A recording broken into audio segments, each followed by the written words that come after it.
Welcome to ప్రజా television news bulletin లో ముందుగా హెడ్లైన్స్. కొండగట్టులో భారీ అగ్ని ప్రమాదం.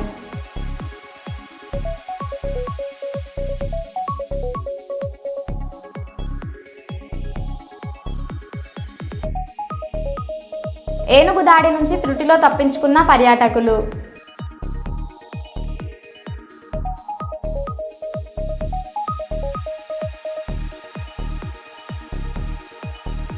భగవాన్ శ్రీ బాలసాయిబాబా ఆరాధన ఉత్సవం మహాయాగం.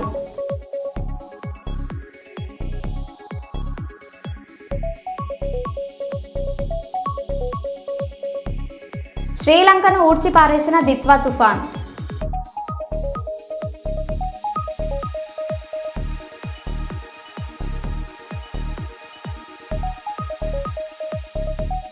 కోటేకల్ కారు ప్రమాద బాధితులను పరామర్శించిన మంత్రి టీజీ భరత్.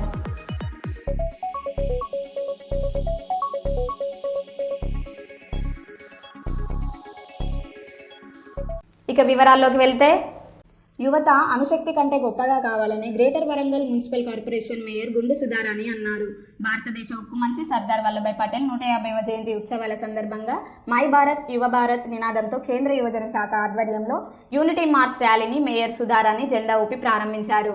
దేశ ఐక్యత కోసం పాటుపడిన గొప్ప నాయకులు సర్దార్ వల్లభాయ్ పటేల్ అని, యువత ఆయన స్ఫూర్తితో ముందుకెళ్లాలని, ముఖ్యంగా డ్రగ్స్ రహిత సమాజం కోసం ప్రతి ఒక్కరూ కృషి చేయాలని, రాష్ట్ర ప్రభుత్వం నిరంతరం డ్రగ్స్ నిషేధంపై ఉక్కుపాదం మోపుతుందని, యువత చెడు మార్గాలు వదిలి మంచి మార్గంలో నడవాలని మేయర్ అన్నారు.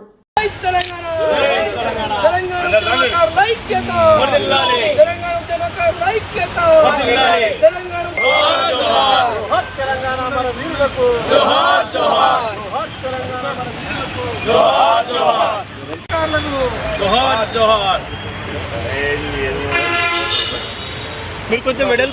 జై తెలంగాణ, కేసీఆర్ గారి నాయకత్వం, కేసీఆర్ గారి నాయకత్వం, కేసీఆర్ గారి నాయకత్వం, కేసీఆర్ గారి నాయకత్వం, కేసీఆర్ గారి నాయకత్వం. ఈరోజు దీక్షా దివాస్ సందర్భంగా మన కార్యక్రమానికి ముఖ్య అతిథిగా ఇచ్చేసిన మాజిపురా చైర్మన్ మరి యాదవ్ రెడ్డి గారు, మరో ముఖ్య అతిథి deputy mayor Hanumanth Devanand,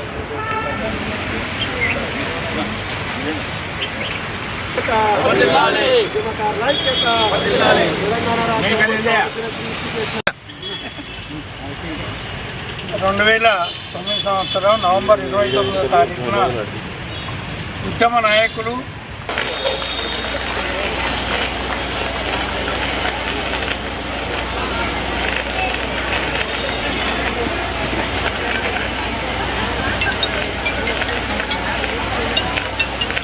photographer అయిపోయినా ఫోటోగ్రాఫర్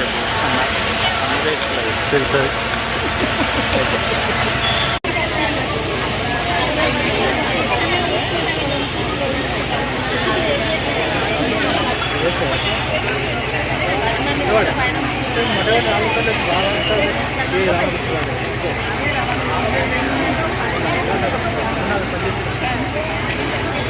సమాజం మరియు దేశ అభివృద్ధిలో యువత ముఖ్యమైన దేశాన్ని మాదక ద్రవ్యాల రహితంగా మార్చడానికి దేశం ఈ సవాల్ని స్వీకరిస్తూ ఇంత ఐక్యంగా ఉండి సమాజం కూడా డ్రగ్ రహితంగా ఉంటామని నిర్ణయం తీసుకుందాం. నా దేశాన్ని నా శక్తి మేరకు మేము చేయగలిగిందంతా చేస్తామని ప్రతిజ్ఞ చేస్తున్నాము. మార్పు మనతో నుంచే ప్రారంభం కావాలి. కాబట్టి మనం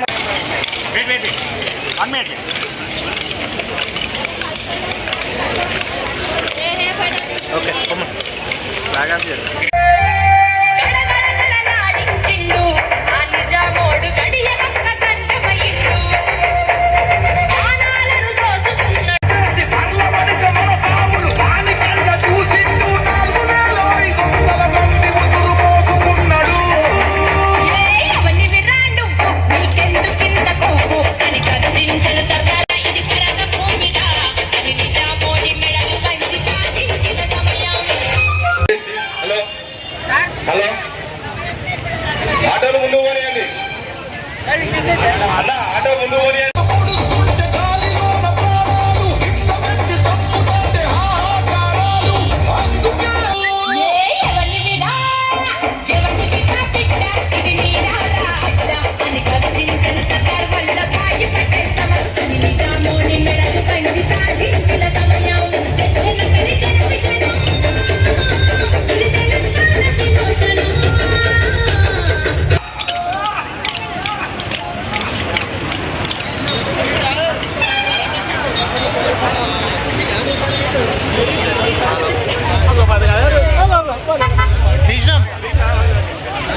వరంగల్ తెలంగాణ అనే కార్యక్రమాన్ని తీసుకొని కర్నూలు ప్రభుత్వ సర్వజన ఆసుపత్రి పేయింగ్ బ్లాక్లో ఆధునీకరించిన గనుల ప్రారంభోత్సవానికి వచ్చి గదులను ప్రారంభిస్తున్న జిల్లా ముఖ్యమంత్రి వర్యులు టీజీ భరత్ మరియు జిల్లా కలెక్టర్ డాక్టర్ ఏ సిరి కార్యక్రమంలో పాల్గొన్న ఆసుపత్రి అధికారులు మరియు సిబ్బంది.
వరంగల్ తూర్పులో మాజీ ఎమ్మెల్యే నన్నపనేని నరేందర్ ఆధ్వర్యంలో బీఆర్ఎస్ పార్టీ తలపెట్టిన దీక్ష దివస్ కార్యక్రమం ఘనంగా ముగిసింది. పోచం మైదాన్ సెంటర్లో కొనసాగిన దీక్ష దివస్ కార్యక్రమంలో తెలంగాణ ఉద్యమంలో పార్టీ అధినేత కేసీఆర్ చేపట్టిన దీక్షకు సంబంధించిన ఫోటోలను ప్రదర్శన చేస్తూ ఆనాటి జ్ఞాపకాలను నెమరేసుకుంటూ ఏర్పాటు చేసిన ఫ్లెక్సీలు అందరికీ గత స్మృతులను గుర్తుకు వచ్చాయి. అంతేకాకుండా కేసీఆర్ భారీ కటౌట్లు పార్టీలో ఓ కొత్త ఉత్తేజాలు కనిపిస్తున్నాయి. ఆనాటి దీక్ష ఈ రోజు తెలంగాణ అభివృద్ధిగా ఉందని మాజీ ఎమ్మెల్యే నన్నపనేని నరేందర్ అన్నారు. మన పోలీసు వాళ్ళు అక్కడ నుంచి మాకు ఇక్కడికి మన వరంగల్కు అందరూ తెలియజెప్పగానే మేము అంతా కలిసి అప్పుడు 5 మహిళలము 15 మంది కలిసి దబదబా చౌరస్తా పోవడం జరిగింది. ఆ ఉద్యమంలో మమ్మల్ని అనవసరం గెలవటం కేసీఆర్ అన్నను విడుదల చేయాలని నినాదాలు ఇచ్చినాము. ఆయన పేరు అంటారు జమీందార్ సురేష్ రెడ్డి దేవేందర్ రెడ్డి మమ్మల్ని వచ్చి పోలీసు వాళ్ళని దోలి అని మమ్మల్ని అక్కడనే కూర్చోబెట్టి మమ్మల్ని అందరినీ జైలుకి పంపించింది. నాన్న వీళ్ళందరూ వచ్చిండు, నరేందర్ వచ్చిండు. రెడీ పెట్టుకో.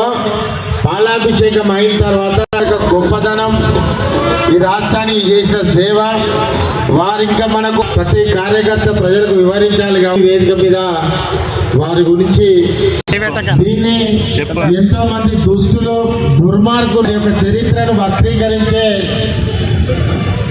తరుణంలో మనము గొప్పగా తీసుకెళ్ళాలి.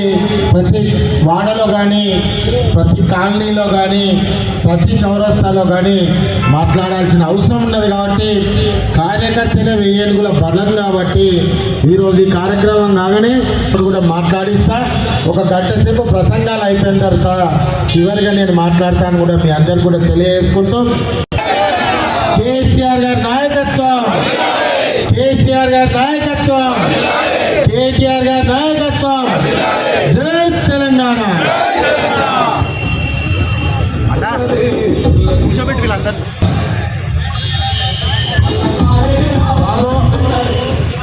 దిలీప్ ఎక్కడో జై తెలంగాణ, జై తెలంగాణ.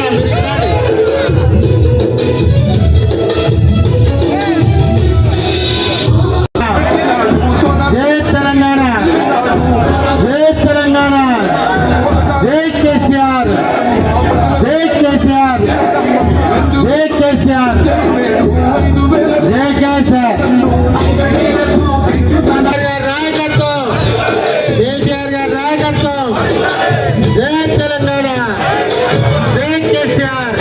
జై కేసీఆర్.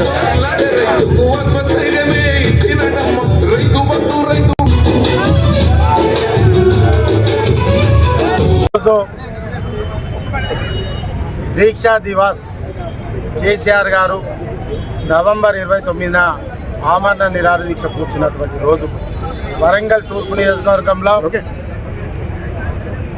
నా నాయకత్వాన కార్యకర్తలందరూ సమావేశమై గొప్పగా వారి త్యాగాలను స్మరించుకుంటూ అదేవిధంగా వారి యొక్క స్ఫూర్తిని గుర్తు చేసుకుంటూ తెలంగాణ రాష్ట్రాన్ని తీసుకొచ్చిన నాయకునిగా ఈ ప్రాంతానికి ఏం అభివృద్ధి చేసిండనేది చెప్పుకుంటూ ఉదాహరణకు ఒక సూపర్ స్పెషాలిటీ, ఒక కలెక్టర్ ఆఫీస్, 4,000 కోట్ల నిధుల అభివృద్ధితోటి బస్ స్టాండ్, ఎంఎస్ఎంఈ, అదేవిధంగా స్టాంప్ వాటర్ డ్రైన్, ఇంటింటికి నల్ల, ఈ విధంగా చెప్పుకుంటూ పోతే 4,200 కోట్ల అభివృద్ధి, డబుల్ బెడ్రూమ్లు కట్టి, జర్నలిస్టులకు కట్టి, పేదలకు కట్టి, లిస్టులు ఇచ్చినా కానీ కుట్రలు చేసి కుతంత్రాలు చేసి ఈరోజు జర్నలిస్టులను ఆగం పాలు చేస్తున్నారు.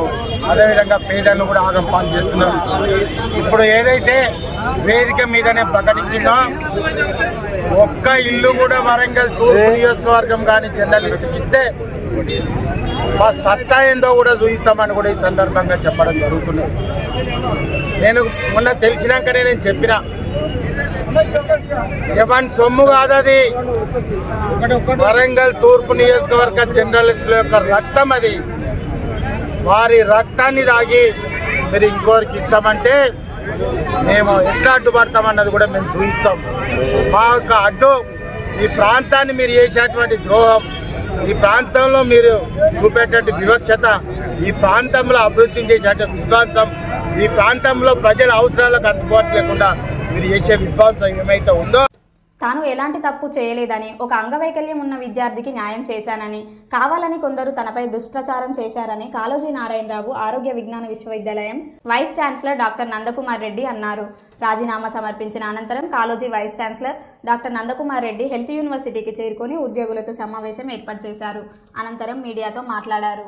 సో ఇది ఆ ఒక్క ఇన్సిడెంట్ న్యాయం చేసిన తప్ప ఇంకేదైనా ఉంటే ఈరోజు ఏ శిక్షకైనా ఎవరైనా అర్హులు కావాలి. రాసిన వాళ్ళన్నా కావాలా లేదా మేమన్నా కావాలా.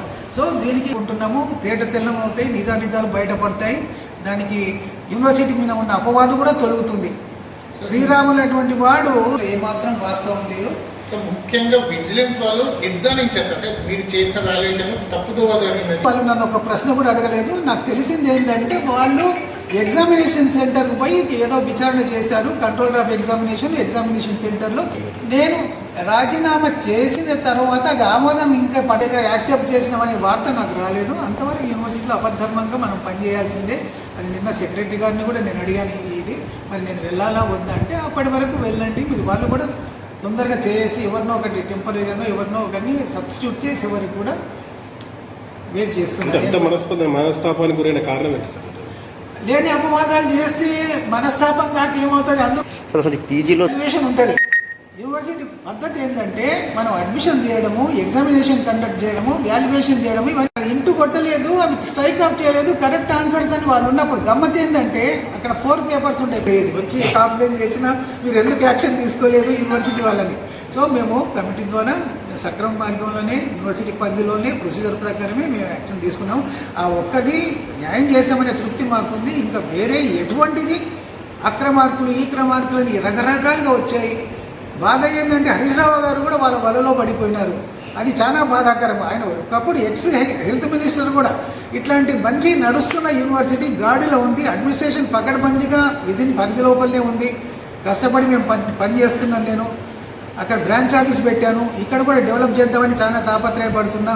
అయినా కానీ ఒక లేనిపోని అపోహలు కల్పించి వైద్య వ్యవస్థ మీదే ఫ్యాకల్టీకి కానీ స్టూడెంట్స్కి కానీ లేనిపోని అపోహలు కల్పించి యూనివర్సిటీ ప్రతిష్టని ఆ స్థాయి వ్యక్తులు అట్లా దెబ్బతీయడం మంచిది కాదు. ఇంకా సపోర్ట్గా రావాలి. వాటి ఏది పాలేదో నీళ్ళేదో తేట తెల్లని చేసుకోవాలి వాళ్ళు. అందుట్లో అబద్ధాలు ఏంది, ఇదేంది పుకార్ల మీద ఆధారం పడకూడదు. రాజీనామాను వెనక్కి తీసుకుని ఆలోచన ప్రభుత్వం నేను ప్రభుత్వం చెప్పినా కానీ ఇట్లాంటి అవండాలన్నిటికీ దూరం. ఏది ఏమైనా విజిలెన్స్ వాళ్ళు మీరు అంటున్నారు కదా, అది తేట తెల్లని చేయాల్సిందే. ఇంతవరకు కూడా వాళ్ళు ఎవరో తెలియదు నాకు. అందుట్లో ఏం విచారణకైనా నేను సిద్ధమే. మనం ఎప్పుడు అయితే మనము ఏమాత్రం మంచి చేసినప్పుడు దేనికి మనం సంకోచించాల్సిన అవసరం లేదు. వాళ్ళు ఇంకా లిట్మస్ టెస్ట్ కానీ లేకపోతే ఫోరెన్సిక్ టెస్ట్ కానీ అవన్నీ ఆ ఇన్స్టిట్యూట్ పైన కూడా వాళ్ళు ఎందుకు అవుతుంది అక్కడ ఎవరు అది చేసింది కూడా విచక్షణగా మొత్తం విచారించాల్సిందే. ఎవరు చేశారో అది బయటపడాల్సిందే. సో ఈ యూనివర్సిటీ లోపల మాత్రం ఎలాంటి తప్పులు జరగలేదు. ఈరోజు కూడా గుండె మీద చేసుకుని మేము చెప్పగలము. సో అట్లాంటిది ఏమన్నా విజిలెన్స్లో ఉంటే ఏ విచారానికైనా ఇంతవరకు ఏ విజిలెన్స్ వాళ్ళు నాకు ఏ రిపోర్ట్ చేశారో ఏం చేశారో కూడా నాకు తెలియదు. నన్ను ఎవరు అడగలేదు. సో నేను నాకే ఇది అనిపించి నిన్న నేను చీఫ్ సెక్రటరీ గారి దగ్గర కూడా చెప్పాను, నేను హెల్త్ సెక్రటరీ గారి దగ్గర కూడా చెప్పాను. సో నేను 3 days కిందనే నేను అది ఇవ్వడం జరిగింది, పంపడం జరిగింది. నార్త్ ఈస్ట్ ఫెస్టివల్ వల్ల గవర్నర్ గారు బిజీగా ఉండరు, గవర్నర్ దాంట్లో వాళ్ళ సెక్రటరీకి పంపడం జరిగింది. సో ఇది ఎవరో కావాలని ఒక విధంగా ప్రెస్కి పోయో ఏదో చేపిస్తున్నారు. నాకు అనిపిస్తున్న అనుమానాలు ఏంటంటే మరి ఇంతవరకు వీసీకి ట్రై చేసిన వాళ్ళు ఎవరన్నా తొందరగానే, ఎందుకంటే పుకార్లు అయితే ఉన్నాయి. నేను వచ్చినప్పటి నుంచి ఈయన 6 నెలల కంటే కొంచెం ఏమైనా పుకార్లు మాత్రం వింటున్నా నేను. మరి ఇవి ఎంతవరకు సత్యమో అది ఎంతవరకు అబద్ధమో నాకు తెలియదు. ఇంతవరకు మరి ఎవరు చేస్తున్నారనేది నేను ఊహించి చెప్పలేను నేను. బట్ అట్లాంటి పుకార్లు మాత్రం వస్తున్నాయి. అంటే ముఖ్యంగా కాలేజీకి యూనివర్సిటీకి అందుబాటులో లేకపోవడమే తప్పది. నేను ఎవ్రీ ఆల్టర్నేట్ డే కానీ ఎప్పుడు పని ఉన్నా 2 రోజులు ఇక్కడ ఉంటున్నాను. వసతి లేకుండా హోటల్ ఉంటున్నాను. అక్కడ కూడా బ్రాంచ్ ఆఫీస్లో ఉదయం నుంచి రాత్రి వరకు బిజీగానే ఉంటున్నాను. దానివల్ల చాలామందికి ఉపయోగం, చాలామందికి ఉపశమనం, చాలామందికి ఉంటుంది. ఎన్టీఆర్ యూనివర్సిటీ లోపల నేను 2010 to 15 ఈసీ మెంబర్గా ఉన్నప్పటి నుంచి కూడా అక్కడ బ్రాంచ్ ఆఫీస్ ఉంది. మధ్యకాలం లోపల మన పాత వీసీ గారు అక్కడ దాని కొరకు అడ్వాన్స్ ఇచ్చి పెట్టారు, కానీ అది ఓపెన్ చేయలేదు. నేను 4 years నుంచి పెండింగ్ ఉన్న దాన్ని ఓపెన్ చేసి అక్కడ కూడా చాలామందికి ఉన్న స్టూడెంట్స్కి కానీ మెడికల్ కాలేజీలకు కానీ హాస్పిటల్ కానీ అందుబాటులో ఉన్నాను. అక్కడ నేను ఒకరోజు ఇక్కడ, ఒకరోజు అది హెల్త్ మినిస్టర్ గారి అప్రూవల్ కూడా ఉంది. మీరు అక్కడ ఒకరోజు ఇక్కడ ఒకరోజు ఉండమని చెప్పేసి అక్కడ బిజీగానే ఉన్నా, ఇక్కడ బిజీగా ఉన్నా. నేను టోటల్గా ముఖ్యమంత్రి, గౌరవ ముఖ్యమంత్రి గారికి కానీ రాష్ట్ర ప్రతిష్టకు కానీ లేక యూనివర్సిటీ ప్రతిష్టకు కానీ ఏమాత్రము ఎవరిని అట్లాంటి ఈ వయసు లోపల నేను ఎవరిని అనాల్సిన అవసరం లేదు. కాకపోతే అటెండెన్స్ కానీ ఇక్కడ మంచిగా స్ట్రిక్ట్ ఎవరి పనులు వాళ్ళు చేయండి. ఇప్పుడు చూడండి, ప్రతిదీ బయటికి లీక్ అవుతూ ఉంది. లోపలి ఉన్న ప్రతిదీ ఎందుకు కావాలా, మంచిది కావాలి, కానీ ఒక కింది స్థాయి వ్యక్తులు ఆ విధంగా ఇది కావడము అనేది యూనివర్సిటీ రూల్స్ అండ్ ప్రెస్టేజ్ కాపాడడానికి ఉండాలి. ఐదుగురు ఎవరు నేను తీయలేదు. ఇంతకుముందు ఉన్న వీసీ దగ్గర వాళ్ళ ఇంటి దగ్గర ఉన్న పనిచేసిన వాళ్ళని మా ఇంటి దగ్గర కొంచెం అర్బన్ టీఏడిఎల్ ఎక్కించి కూడా రమ్మని చెప్పాము. వాళ్ళు వరంగల్ వదిలిపెట్టి రామని చెప్పారు వాళ్ళు. అయితే నేనన్నాను, మరి మాకున్న కాంట్రాక్టర్కి సంబంధం, వాళ్ళు నాకు సంబంధం డైరెక్ట్ యూనివర్సిటీకి సంబంధం కాదు, ఏజెన్సీకి సంబంధము. ఆ ఏజెన్సీ వాడు తీసాడో పెట్టుకున్నాడో వాళ్ళని మళ్ళీ రీహాబిలిటేట్ చేశాడో అది నాకు తెలియదు. మహిళా సిబ్బంది కూడా బూతులు తిడతారు, సిబ్బంది కూడా టోటల్గా అబద్ధం. ఇది చాలా అబద్ధం, ఇది సత్య దూరము. ఎవరిని అట్లా చేయలేదు. ఎవరికి ఇష్టం లేని వాళ్ళు మరి ఎవరైనా అట్లా పుకార్లు చేస్తారేమో తెలియదు. ఉన్నది యూనివర్సిటీ ప్రతిష్టకు, దానికి ఏమాత్రం కాకుండా యూనివర్సిటీని ప్రతిష్టంగా ఇంతకంటే మంచిగా కూడా ఇంకా నడపాలి, ఇంకా కొన్ని వసతులు ఇంకా చేయాలా, కాన్వొకేషన్ కూడా పెట్టాలా, ఇవన్నీ చాలా ప్లాన్స్ ఉండేవి. సరే పర్లేదు, చూద్దాం ఇది ఎక్కడ తీసుకెళ్తుందో, what the fate is. But whatever I have done is, చేసింది మంచిది, మంచిగానే చేశాను. మంచి మార్గంలో పెట్టాలి, యూనివర్సిటీ ప్రతిష్టకు దెబ్బ కాకుండా పెట్టాలని ఉంది. కానీ కొంతమంది దాన్ని విపరీతంగా దాన్ని పక్కదారి లోపల వార్తలు రాయడం ఇబ్బంది, అది కొంచెం బాధాకరమైనది. కలెక్టరేట్లోని కాన్ఫరెన్స్ హాల్లో mega PTM parent teachers meeting 3.0 అంశంపై ప్రెస్ కాన్ఫరెన్స్ మాట్లాడుతున్న జిల్లా కలెక్టర్ డాక్టర్ ఏసిరి. సో అందరికీ నమస్కారం అండి. పిలిచిన వెంటనే వచ్చినందుకు అందరికీ ధన్యవాదాలు. మీ అందరికీ తెలుసు, mega PTM, mega parent teacher meeting 3rd time mega parent teacher meeting 3.0 December 5వ తేదీ గవర్నమెంట్ స్కూల్స్, జూనియర్ కాలేజెస్ లో జరగబోతుంది. దీనికి ముఖ్యంగా ఇన్విటేషన్స్ అంటే public representatives, honourable public representatives ఎవరైతే ఉన్నారో వాళ్ళకి, అలాగే తల్లిదండ్రులకి, తర్వాత విద్యార్థులకి, నెక్స్ట్ ఆ పూర్వ విద్యార్థులు ఎవరైతే ఆ స్కూల్స్ తరఫున పూర్వ విద్యార్థులు ఉంటారో వాళ్ళకి, తర్వాత సామాజిక కార్యకర్తలకి, ఫిలాంథ్రపిస్ట్స్కి, వీళ్ళందరికీ కూడా ఇన్వైట్ చేస్తున్నాము. ముఖ్యంగా పేరెంట్ టీచర్ మీటింగ్ తలక ముఖ్య ఉద్దేశం ఏంటంటే అక్కడ bonding between among teacher, parents, students బలపడ బలపడేందుకు ఈ ప్రోగ్రాం పెట్టడం జరిగింది. తల్లిదండ్రులకి కంపల్సరీగా పిల్లలు ఎలా చదువుతున్నారు, వాళ్ళు మానసిక వికాసం ఎలా ఉంది, స్పోర్ట్స్లో ఎలా ఉన్నారు, ఎక్కడ వాళ్ళు వీక్గా ఉన్నారు, ఎక్కడ స్ట్రాంగ్గా ఉన్నారు, ఏం సపోర్ట్ చేస్తే వాళ్ళు ఇంకా పైకి వచ్చే అవకాశం ఉంటుంది అన్నది మెయిన్గా టీచర్స్ తల్లిదండ్రులని పక్కన కూర్చోబెట్టుకొని పిల్లవాడిని పక్కన కూర్చోబెట్టుకొని చెప్పడం కోసం ఈ ప్రోగ్రాం ముఖ్యంగా పెట్టడం జరిగిందండి. సో దీనికి కమిటీస్ కూడా వేసుకుంటున్నారు. ఆల్రెడీ ఇప్పుడే మీటింగ్ పెట్టుకున్నాము ఆల్ ఎంఈఓస్తో, హెడ్ మాస్టర్స్తో, ఎంఈఓ 1, 2 అందరితో కూడా. సో దీంట్లో 13 రకాల కమిటీస్ ఉన్నాయండి ఈ ప్రోగ్రామ్ని కండక్ట్ చేయడం కోసం.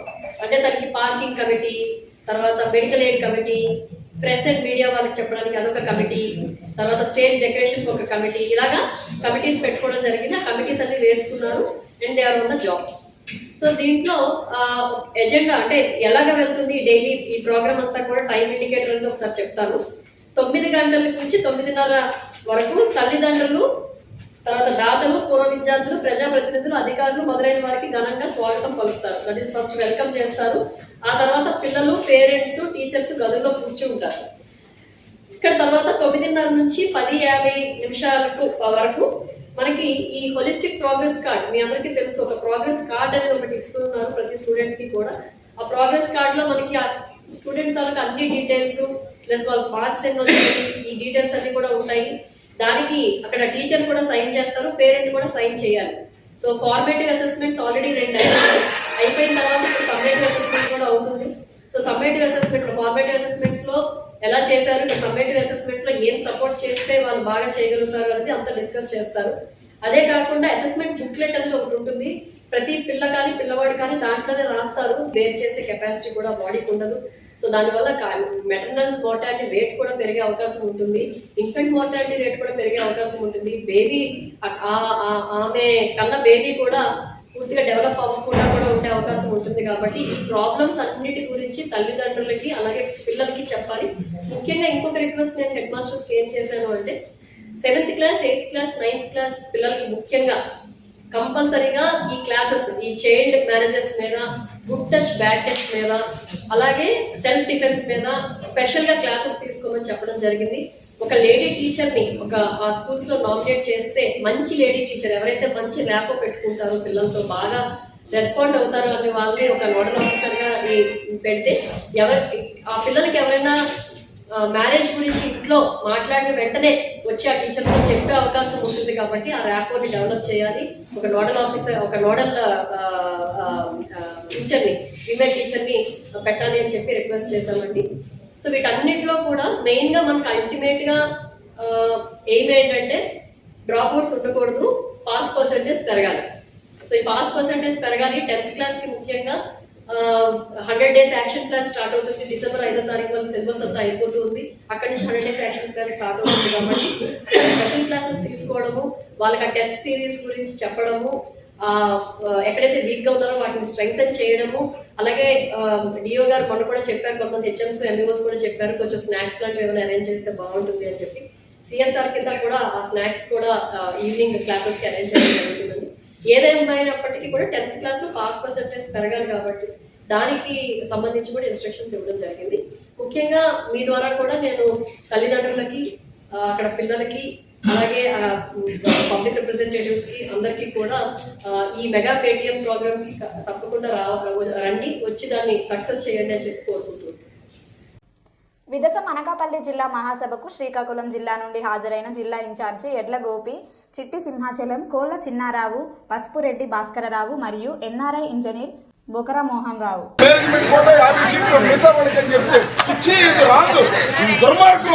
జగన్మోహన్ రెడ్డి గారు నిర్మించినటువంటి నాటి చంద్రబాబు నాయుడు నేడు ముఖ్యమంత్రి అయ్యి మళ్ళీ పీపీపీ విధానంలో మొత్తాన్ని దోచుకుంటునే విధానంగా చేస్తున్నారు. పీపీపీ విధానాన్ని రద్దు చేయాలి. ప్రతి మెడికల్ కాలేజీ ఖచ్చితంగా ప్రభుత్వ రంగంలోనే ఉండాలి అనేటువంటి విధానంలో ఖచ్చితంగా ఉండాలని ఈ విదసం తరఫున డిమాండ్ చేస్తున్నాము. రాబోయే కాలంలో దీని మీద పెద్ద ఉద్యమం చేయడానికి కూడా అందరం కృతనిశ్చితులై ఉన్నామని తెలియజేస్తాం. ఖచ్చితంగా ఈ మెడికల్ కాలేజీ ప్రభుత్వ పరంలోనే ఉండాలి.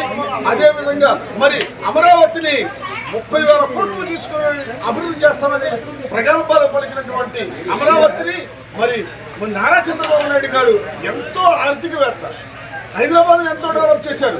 ఆయనకున్న 2 ఎకరాల నుంచి 10,000 కోట్ల వరకు నారా ఆర్థిక సామ్రాజ్యాన్ని నిర్మించగలిగినటువంటి గొప్ప ఆర్థికవేత్త 5,000 కోట్లు తీసుకొచ్చి అమరావతిలో కాదు భారతదేశం ఆంధ్రప్రదేశ్లో ఉన్నటువంటి మెడికల్ కాలేజీని నిర్మించలేకపోవడం చాలా ఆయన రాజకీయ 40 సంవత్సరాల రాజకీయ చరిత్రకి అవమానం అని మేము భావిస్తూ మరి రాజ్యాంగాన్ని అమలు చేయాలి, రాజ్యాంగం అమలు చేస్తేనే ఇవన్నీ ప్రభుత్వ రంగంలో ఉంటాయని డిమాండ్ చేస్తూ రాజ్యాంగాన్ని రక్షించుకుంటాం, ప్రాణాలైనా అర్పిస్తామని తెలియజేస్తూ ప్రొఫెసర్ ఎన్ఏడి పాల్